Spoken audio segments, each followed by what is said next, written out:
Okay, guys, I'm here to give my thoughts of the WWE 2K22 final roster non-DLC. I mean, we know a little bit of the DLC, but this is the roster that does not include the DLC. It does include the NWO for Life and the Undertaker stuff, which is DLC technically, but even though it's on this DLC, but yeah. So here it is, the full WWE 2K22 roster. The entire roster will also be in the description of this video, so yeah, there's that. Anyway, we have the phenomenal AJ Styles. We have Akira Tozawa. He doesn't have his ninjas, I'm guessing. We have Alexa Bliss, the fiendish version of Alexa Bliss. We have Alexander Wolfe of Imperium. So, yeah, even though he's not in Imperium anymore, but whatever. We have Andre the Giant. We have Angel Garza making his series debut in 2K22. And Alexander Wolfe's making his return to 2K22 after a one-game absence. He was in 2K18 and 19, but not in 2K20. Then we have Angelo Dawkins of the Street Profits. We have Ariya Daivari. We have Askua. We have Austin Theory making his debut of the series. We have Batista. We have Bayley. We have Becky Lynch. We have Beth Phoenix. We have the Big Boss Man. We have Big E. We have Billie Kay. Yeah, so this is the confirmation of anyone released, like, back. Billie Kay was released, what? About the Thursday after WrestleMania last year, I believe? Yeah, so that's as far back as this goes. In fact, based on what I saw about this reveal and certain things, I think a lot of this stuff just went back to last year's WrestleMania prior to certain stuff. It's the leader of the Hurt Business, Bobby Lashley. Booker T. Braun Strowman will be his final appearance in this series. Bret the Hitman Hart. The Brian Kendrick. Brock Lesnar. 2K22 is going to go to the moon because Cameron Grimes is in 2K22. We have Candice LeRae of The Way. We have Carmella. We have Cedric Alexander. We have Cesaro, who just left the WWE, making this game even more outdated. Chad Gable. Charlotte Flair. Chyna, making her second straight appearance in the series. In fact, it's her fourth appearance overall in the overall WWE game series, going all the way back to SmackDown 1. She's only been in 4 games in this entire series/franchise, if you want to carry the entire thing together. Dakota Kai. Damian Priest making his debut. We have Dana Brooke. We have Danny Burch, who's also making his debut. We have Dexter Lumis, who's making his debut. We have Diesel. We generally have 2 versions of Dolph Ziggler. There's Dolph Ziggler, and then there's the 2009 Dolph Ziggler. I may not put the clones in the description, but they are there. I am going to talk about them, because we know about them. They just may not be in the description, because it is kind of redundant to list that. Although I'm pretty sure that Dolph Ziggler in 09 was still using his old music. Dominik Mysterio making his debut in the series. Drew Gulak. Drew McIntyre, who has gone from being a 2-time WWE champion, working with Roman Reigns, and in his past Manias, he's worked with Roman Reigns, Brock Lesnar, and Bobby Lashley, two of those matches for the WWE title, and now he's going to be most likely facing Happy Corbin at WrestleMania. Well, at least it's not Madcap Moss again.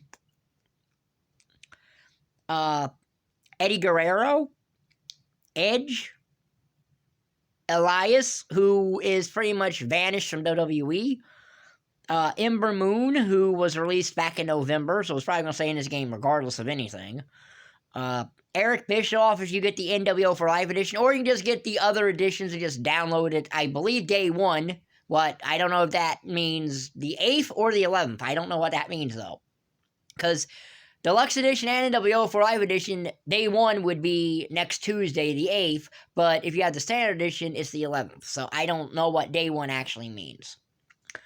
At least in the NWO for Live Edition, anyway. Eric of the Viking Raiders. Farouk making his return to the series. I think he was last in 2K17 or 2K16 or something. Fabian Eichner of Imperium.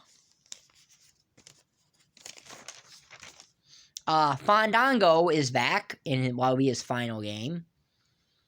Finn Balor and the Demon Finn Balor, they are both here. Goldberg, Grand Metalik, and the most up-to-date of everything in here, Happy Corbin, because that's the most up-to-date change to anything because prior to everything else, he was either King Corbin or he was Broke Baron Corbin. He became Happy Corbin right after SummerSlam, so that's the most up-to-date thing in here. Hollywood Hogan, NWO for Live Edition. Hulk Hogan, that's the other non-NWO Hogan.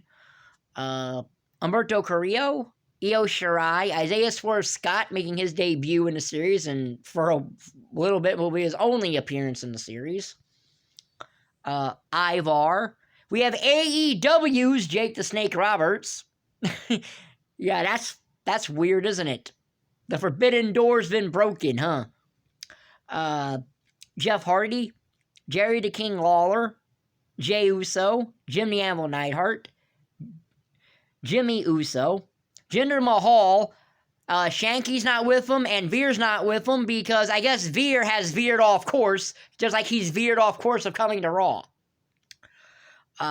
Joaquin Wilde, Legado Fantasma, John Cena, John Morrison, who's making his return to the series. I think he's last in WWE 12. And Joaquin Wilde's making his debut in the series. Jordan Devlin, who makes his debut in the series. We have Kalisto, we have Kane and his 2008 version. We have Karrion Kross making his debut in the series and only appearance in the series for a while, at least for the time being. We have Kaylee Ray making her debut in the overall series and franchise, and WWE games as a whole. We have Keith Lee. We have Kevin Nash and the NWO Kevin Nash, so that's only 3 Kevin Nashes. Although the Kevin Nash and NWO Kevin Nash might be one and the same, I don't really know. I doubt it is, but Kevin Owens. We have King Nakamura. We have Kofi Kingston. We have Kushida. His tag team partner is not here because, technically he does predate 2.0, I believe, but it was right at the tail end of the transition between NXT and 2.0.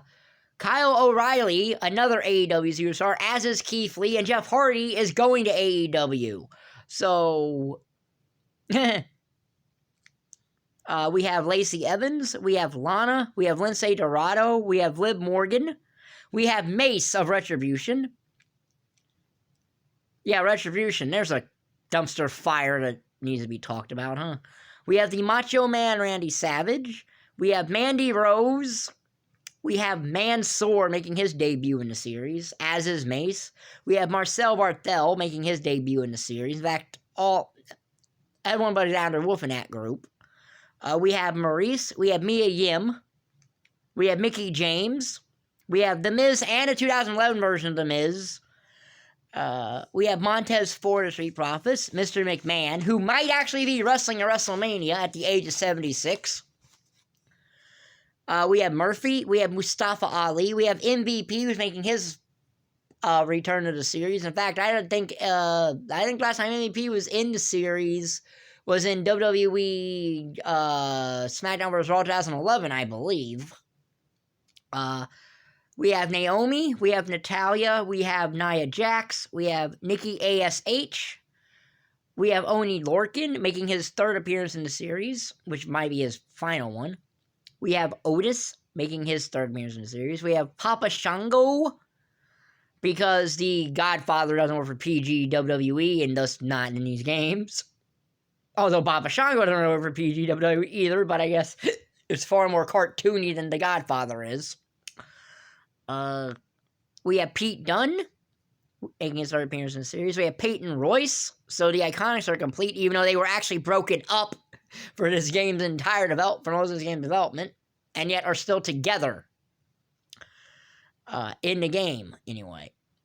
In fact, they also are Forbidden Door stuff, as is Mickie James, if you actually want to talk about what they currently are, in terms of in other companies.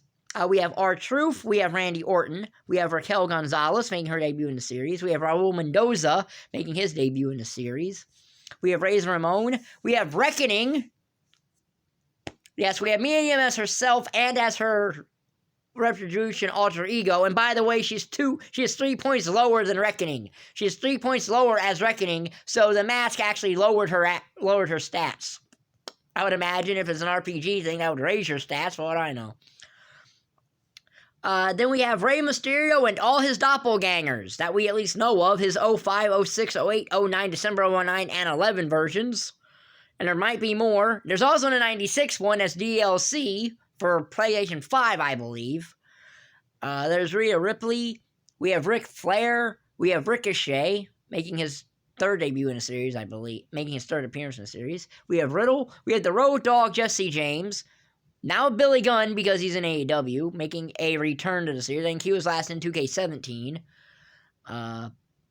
We have Robert Roode. We have The Rock. We have Roderick Strong. We have the head of the table, Roman Reigns. Acknowledge him.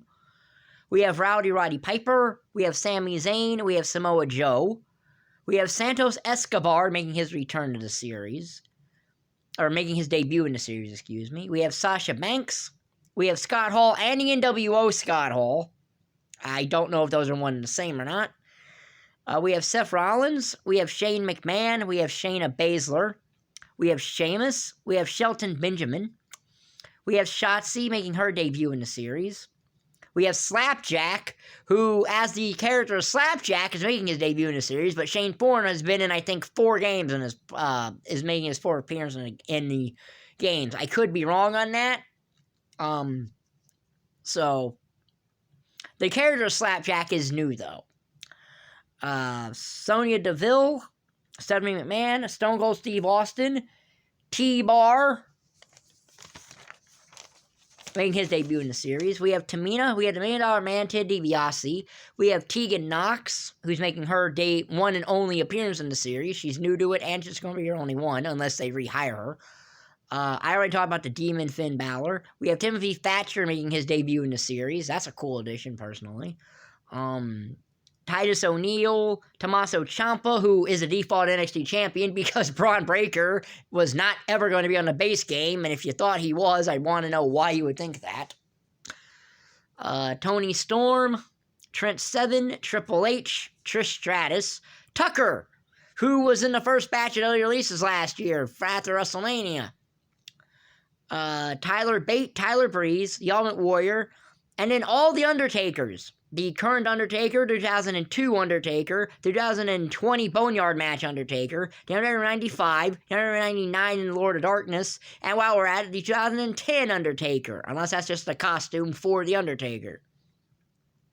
Walter, who is not Gunther, but in 2K23 he will be Gunther, but he's not Gunther here.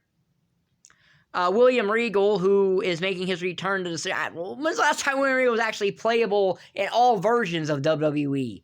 I know he's in the PS4 version of 2K15, but that's only the PS4 version, and the other versions didn't have Regal.